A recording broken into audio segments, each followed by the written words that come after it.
la caméra tournait encore. Le Premier ministre d'Israël était au milieu d'une phrase. Il s'adressait à sa nation depuis ce que ses services de sécurité considéraient comme l'endroit le mieux protégé du pays. Un bunker souterrain renforcé à plusieurs mètres sous du béton armé. Ces coordonnées n'étaient connues que du cercle le plus restreint du renseignement militaire israélien. Puis le signal a coupé. Pas une panne technique, pas une pause prévue, la diffusion a été interrompue parce que un missile iranien a trouvé le bunker pendant que Benjamin Netanyahou s'y trouvait et parlait. Prenez un instant pour mesurer cette séquence parce que c'est pas seulement un événement militaire, c'est une déclaration sur toute l'architecture de ce qu'Israël et par extension la garantie de sécurité américaine qui soutient Israël croyait savoir de sa propre invulnérabilité. L'hypothèse était que l'emplacement du Premier ministre pouvait rester secret, que le bunker pouvait absorber n'importe quoi, qu'un acteur étatique sans avion furtif, sans réseau satellitaire comparable à ceux de la NSA, l'Agence américaine de sécurité nationale, sans tout l'appareil de renseignement d'une superpuissance, ne pouvait pas identifier et frapper en temps réel une installation de commandement caché. Chacune de ces hypothèses était fausse, simultanément devant les caméras. Le bunker, la raffinerie, l'embuscade au Liban, les durs à Téhéran, ce ne sont pas des histoires séparées. C'est une seule équation. Et cette équation mène à une conclusion que ni Washington ni Tel Aviv n'ont voulu dire à voix haute. Restez avec moi.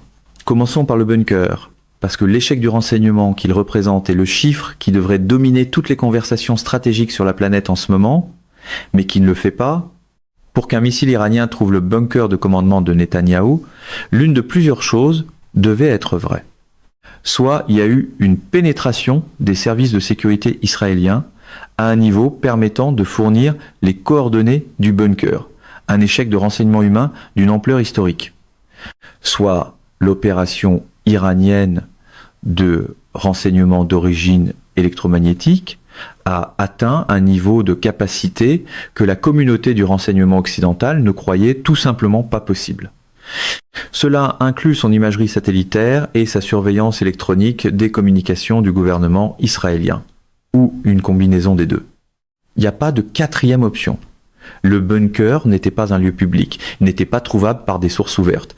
Quelqu'un ou quelque chose l'a localisé, et le système de ciblage iranien y a livré un missile avec une précision suffisante pour que la diffusion coupe au milieu d'une phrase.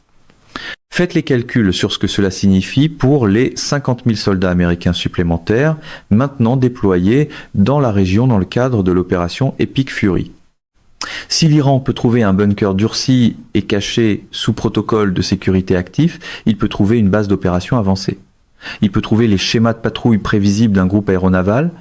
Il peut trouver le quartier général de la coordination de théâtre du CENTCOM, le commandement central américain, l'hypothèse d'un sanctuaire arrière américain, la même hypothèse qui a été détruite au niveau tactique israélien par des drones à fibre optique, vient maintenant d'être détruite au niveau du leadership stratégique par la frappe contre le bunker.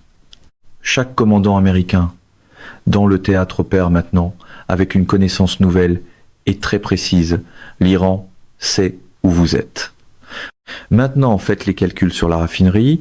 Le même jour où le bunker a été frappé, des missiles balistiques iraniens Khaybar-Shekan ont détruit la plus grande raffinerie de pétrole d'Israël.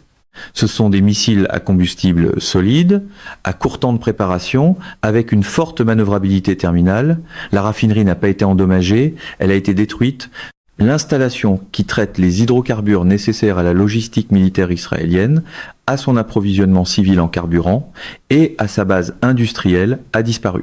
Le calendrier de reconstruction d'une raffinerie de cette taille se mesure en années, pas en mois. Ce qui signifie qu'Israël combat simultanément à sa frontière nord avec le Liban, absorbe des frappes balistiques directes venues d'Iran et du Yémen, et dirige maintenant une campagne aérienne à travers l'Iran avec le soutien américain dans le cadre de l'opération Epic Fury. Et dans ce contexte, Israël dépend maintenant entièrement de l'approvisionnement énergétique externe pour chaque char, chaque avion, chaque véhicule blindé, chaque génératrice dans chaque base militaire.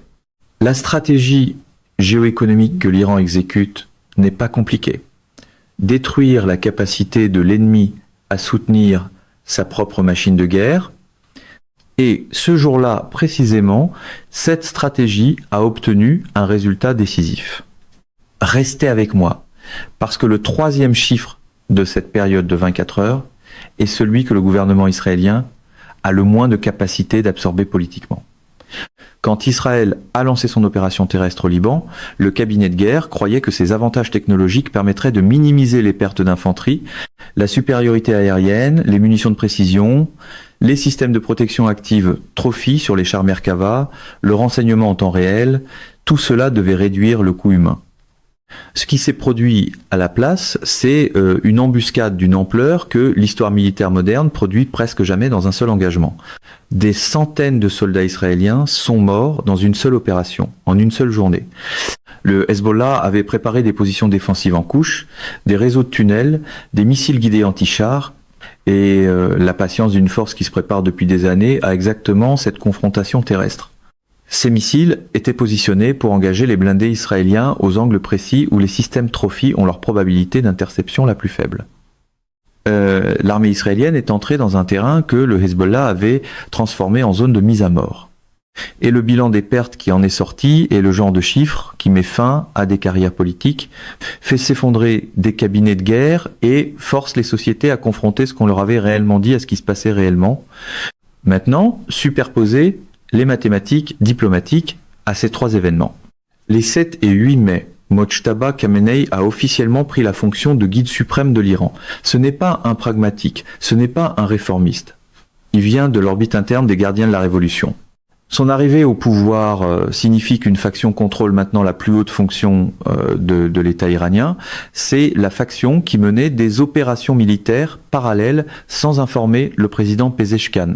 C'est la faction qui a frappé les Émirats arabes unis à l'insu du président. Et c'est la faction dont la doctrine opérationnelle consiste à utiliser chaque moment de pause diplomatique pour se repositionner et se reconstituer.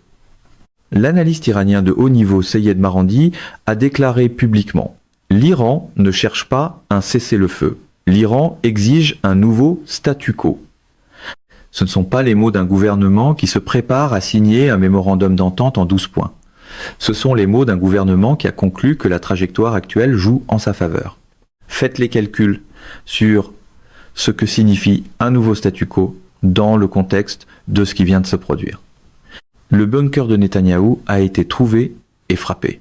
La plus grande raffinerie d'Israël n'existe plus. Des centaines de soldats sont morts dans un seul engagement libanais.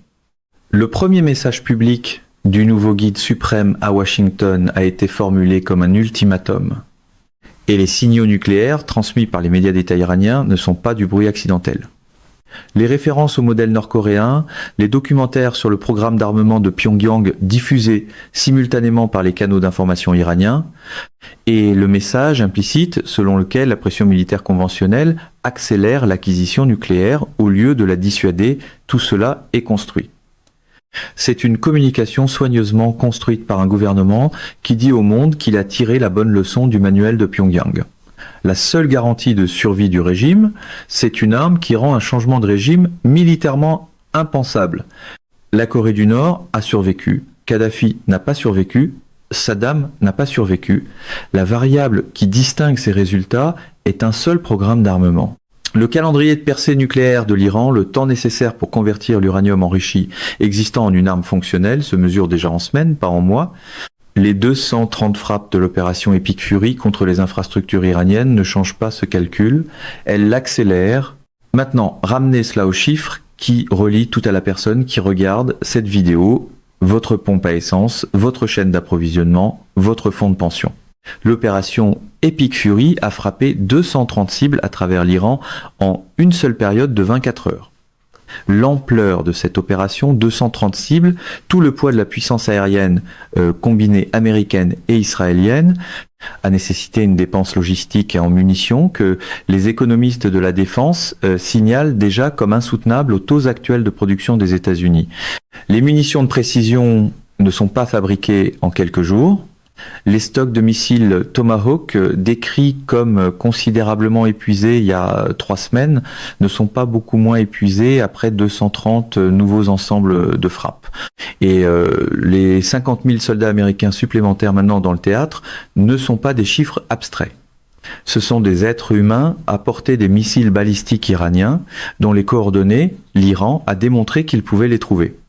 Leur présence génère des coûts opérationnels quotidiens qui se chiffrent en centaines de millions et leur vulnérabilité génère un coût politique intérieur que le sondage NBC quantifie déjà. 52% des électeurs américains inscrits s'opposent à l'intervention militaire, 92% veulent que la guerre prenne fin.